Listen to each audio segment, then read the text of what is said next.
دین، اہل علم، مفکرین اسلام کی دعاؤں کا شرف، یقی محکم اور باحوصلہ منتظمین و معاونین کی محنتوں کا سدا بہار خلوص حاصل ہے۔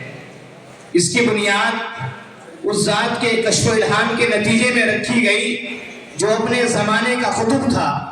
اور جو خوف و خشیت کے اعلیٰ مقام پر فائز تھا۔ وہ شخصیت قطب عالم حضرت مولانا شاہ عبد القادر صاحب رائے پوری رحمۃ اللہ علیہ کی ذاتی گرامی ہے۔ اور آج ماشاءاللہ یہ جامعہ جس کے رتبے کی وسعت پر آپ کی نظریں پھیل رہی ہیں اور عمارات کی دلکشی عمدگی آنکھوں کو خیرہ کر رہی ہے، اور یہاں کا حسن انتظام و تربیت اور معیار تعلیم کی رفعت آپ کے سامنے ہے، اور یہاں کی روحانی فضا میں ہم سب کے قلب و جان سکون و راحت محسوس کر رہے ہیں۔ جس وقت یہ ایک چھوٹا سا مدرسہ تھا اور ایک مکتب کی شکل میں تھا، حضرت مولانا شریف احمد صاحب جو کہ اس کے بانی ہیں اور جو کہ اس کے معمار اول ہیں، ان کے کندھوں پر اس مدرسے کی باغڈور رکھ دی گئی، اور ماشاءاللہ جنہوں نے اپنی پوری زندگی اس مدرسے کے لیے وقف کر دی، جنہوں نے ایک چھوٹے سے مکتب کو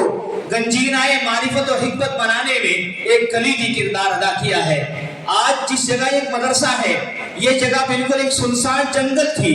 ہر کس و ناکس یہاں سے گزرتے ہوئے خوف محسوس کرتا تھا، لیکن حضرت مولانا شریف احمد صاحب کی کوششیں، جد و جہد اور دور اندیشی نے کاشف العلوم کو عزت و احترام کی جن انتہائی منزلوں تک پہنچایا، ہر شخص اس کا معترف ہے۔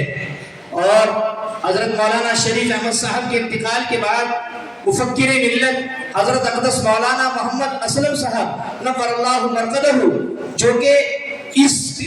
کے معمار ثانی ہے مدرسے کے، انہوں نے 32 سال تک اس چمن کی آبیاری و آبپاشی کی، اور حضرت مفکر ملت کی کن کن خوبیوں کا ذکر کیا جائے، ان کی ذات اور ان کی خوبیوں سے کون واقف نہیں۔ حضرت والا شب روز محنت و جفاکشی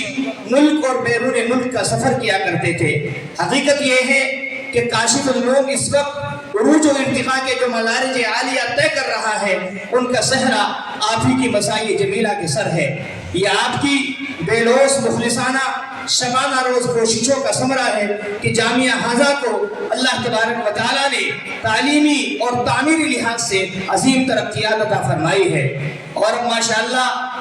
جامعہ کے اس دور ثالث میں حضرت مولانا محمد ہاشم صاحب مدث اللہ العالی کے زیر اہتمام اور حضرت مولانا محمد آصف صاحب ندوی مدث اللہ العالی کے زیر انتظام کاشف العلوم کا ستارہ اقبال بلندی پر جگمگا رہا ہے۔ خداوند قدوس ان حضرات کی عمروں میں خیر و برکت عطا فرمائے، اور ہمارے جامعہ کو بھی دین دو نراتوں کی ترقی عطا فرمائے۔ جامعہ کے تعلق سے ایک ترانہ پیش کرنے کے لیے دعوت ہے دو طالب علم محمد ریحان مکے باز، محمد ریحان تیل پورا کو، وہ آئیں اور ترانہ پیش کریں۔